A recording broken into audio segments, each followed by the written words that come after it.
세상을 바꾸는 것은 조직이다. 혼자서 아무리 똑똑하고 잘나가야 세상을 결코 바꿀 수가 없다고 봅니다. 역사적으로 보더라도 세상이 변화한 것은 조직의 힘으로 변화시켰습니다. 마르크스가 한 여러 가지 제작들이 결국 역사에 아주 지대한 나쁜 영향을 미쳤습니다만 그가 남긴 말들 중에는 우리가 뭔가 귀담아 들어야 될 것이 분명히 있다고 생각합니다.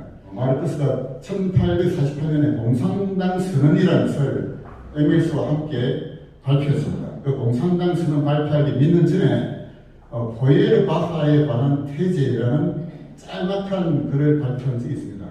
포에르바하라는 인물은 헤겔 좌파의 대표적 인물이고 포에르바하의 철학을 마르크스가 계승했다. 이런 역사적 평가를 받고 있습니다.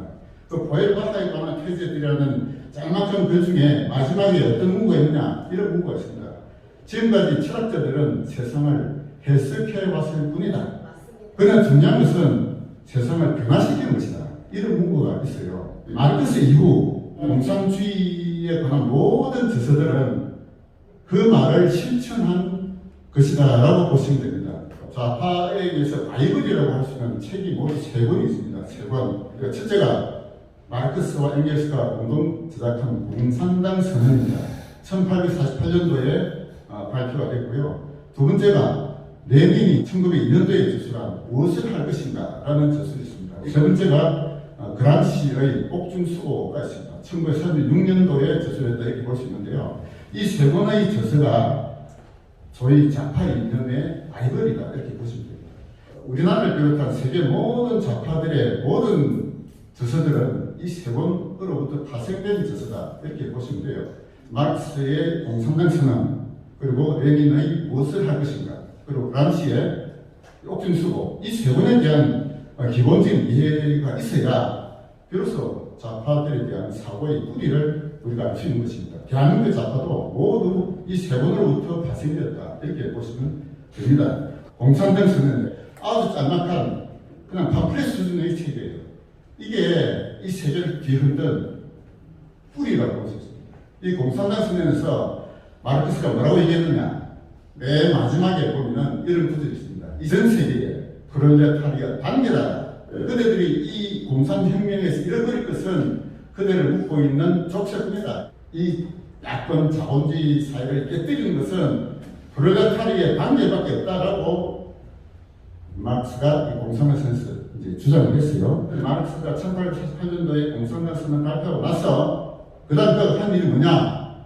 만국의 프롤레타리아의 조직화에 마르크스가 힘을 쏟았던 겁니다. 우리 우파 사람들이 그걸 잘 몰라요. 1864년도 런던에서 있었던 제1인터내셔널이라는 게 있습니다. 제1인터내셔널이 국제노동자협회예요. 마르크스가 제1인터내셔널의 지도자였어요. 총평의 서기를 했습니다. 모든 이론과 규약과 이거 다 만든 인물이 바로 마르크스예요. 1849년도 공산당 선언 이후로부터 1864년도 런던에서 제1인터내셔널의 조직까지 16년이 걸렸어요. 16년 동안에 마르크스가 전 세계의 노동자 조직을 공산화시키는 조직을 만든 인물이 바로 마르크스입니다. 그 다음에 공산주의에서 두 번째 중요한 인물이 레닌이죠.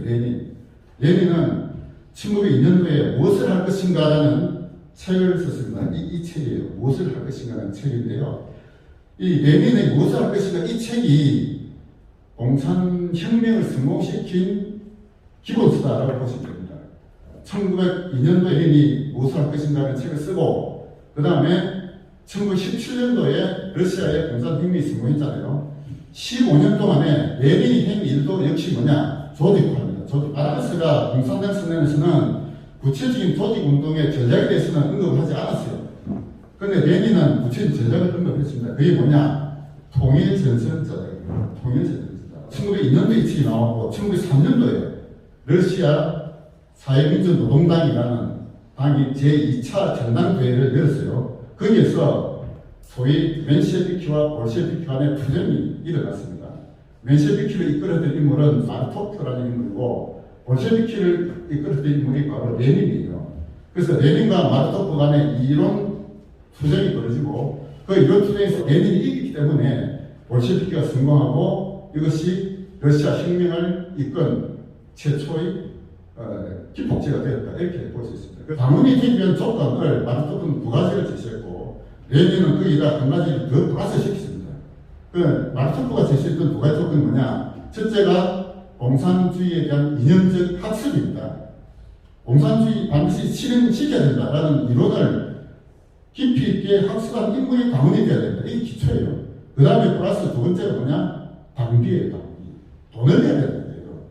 당비. 그 두 가지를 마르크스는 당원의 조건으로 제시했어요. 그런데 레닌은 거기다 한 가지 조건을 더 플러스 시켰습니다. 그게 뭐냐? 직업적 혁명가가 되어야 된다. 그렇게 자기 모든 전 세계를 바쳐서 혁명의 모든 걸 투신할 수 있는 인물이 되어야 당원자격이 있다라고 레닌은 주장합니다. 레닌이 1903년도 러시아 사회민주노동당 제2차 전당대회에서 정리함으로 해서 러시아의 사회민주노동당은 그런 직업의 혁명가들로 똘똘 뭉친 인물이 당원이 되어가지고 그들이 러시아 혁명을 이끌었던 것이죠. 이 작가의 마지막 아이돌이 그람시의 옥중수고라고 하는 책입니다. 옥중수고라는 것은 이 책이 지금 이게 우리 한글로 번역이 두 권이에요. 한 권은 정치에 관한 거고 나머지 두 번째는 철학, 역사, 문화 이렇게 되어 있는데요. 그람시가 막상 깜빡이 있으니까 10년 정도 있었는데 10년 동안 감옥에서 틈틈이 쓴 글을 모은 책이 바로 이 옥중수고입니다. 그래서 이 옥중수고는 논리가 처음까지 일관된 게 아니라 그야말로 단편적인 것들을 계속 모은 책이기 때문에 좀 책이 좀 이 논리 정연하지 못해요. 그런데 여기에 나와 있는 여러 가지 단편들 중에서 가장 핵심적인 건 뭐냐? 국가와 시민사회를 이렇게 논한 그 부분이에요. 국가와 시민사회 이 두 가지를 가지고 그람시가 옥중수고에서 쓰면서 뭐를 제시했느냐? 진취적 전략을 제시했습니다. 그람시가 옥중에서 고민했던 것은 발달된 자본주의 국가에서 어떻게 하면 공산화를 성공시킬 수 있느냐? 그 전략을 제시한 책이 바로 이 옥중수고에서 나온 이 중에서 여러 편이 있는데 국가와 시민사회 편에서 그것이 압축되어 있습니다. 지식인들이 청도에 나서가지고 이 노동자들을 교육시켜야 된다.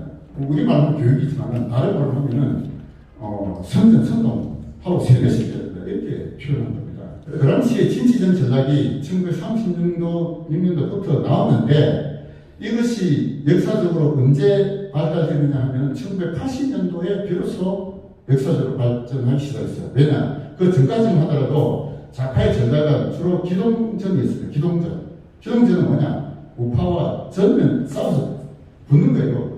전투력으로 이기는 거예요. 군사력으로 뒤집는 게 기동전입니다. 파업과 스트라이크, 가수 시위, 다 기동전의 한 형태고, 기동전의 가장 큰 거는 전쟁으로 뒤집어먹는 거예요. 6.25 전쟁도 일종의 기동전이에요. 그런데 이런 기동전들이 대부분 1960년도까지 모든 나라에서 대부분 실패했습니다. 예, 그게 발달된 자본주의까지 다 실패했죠. 주로 농업국에서 성공했어요. 러시아도 사실 나쁘다 농업국가고, 중동도 농업국가, 베트남, 동남아, 아프리카 이런 데 공산화된 나라들이 다 발달된 자본주의 국가가 아니에요. 대부분 낙후된 농업국가에서 기동전으로 성공했는데 발달된 자본주의 국가에서는 기동전이 다 실패했단 말이죠. 그래서 이 실패를 어떻게 해서 극복해갖고 자본주의 국가에서 공산화가 성공하려면 어떻게 해야 되느냐? 지식인이 나서가지고 대중의 머리를 지배해야 된다. 이게 진취적 전략이에요. 그래서 그람시의 진취적 전략이 나온 것은 1930년대 중반부터 나왔는데 실질적으로 성공한 것은 바로 우리 대한민국입니다. 대한민국에서 1980년대 이후에 진취전이 가장 성공한 게 우리 대한민국이에요. 그게 이제 언제 나타났느냐? 2001년도 9월달에 군자선의 약속이라는 게 있습니다. 2001년 9월달에 소위 NL 계열의 인물이 대한민국에 한 700명 이상이 군자선에 모여가지고 우리 전략을 바꾸자 하고 결의를 한 게 있어요. 그게 군자선의 약속이고 그 군자선의 약속이 지금도 진행 중이다라고 보시면 됩니다. 군자선의 약속이 뭐냐? 대한민국의 좌파 전략이 기동전에서 진취전으로 전환하는 약속이다 보면 돼요. 3년의 계획, 10년의 전망 이래가지고 3년 동안 계획해가지고 10년 만에 마치 연방제 통일을 이루자는 게 그들의 것이 목표인데요. 이 목표는 지금도 변하지 않고 있다 보시면 됩니다. 그래서 좌파의 모든 전략은 조직 좌파 전략이다 이렇게 보시면 됩니다. 근데 그에 비해서 우리 우파는 이 조직화 전략이 너무너무 안 돼 있어요. 그래서 우리 우파도 좌파에게 배워야 된다 하는 관점에서 제가 지금 말씀드리고 있고요. 우파도 조직화를 해야 되고 앞으로도 이 조직화만이 좌파와 싸워서 이길 수 있다라고 봅니다. 자, 근데 이제 이것이 지난 어디입니까? 울산 교육감 선거 있잖아요. 2023년도 지난 울산 교육감 선거 보궐선거에서 우파가 참패를 했죠. 우파도 단일을 했다고 제가 듣고 있는데요. 좌파 교육감과 우파 교육감의 투표율이 몇 대 62%대 38% 거의 따로 숫자로 쳤어요. 왜 지느냐? 조직화해서 졌다. 저는 그렇게 봅니다.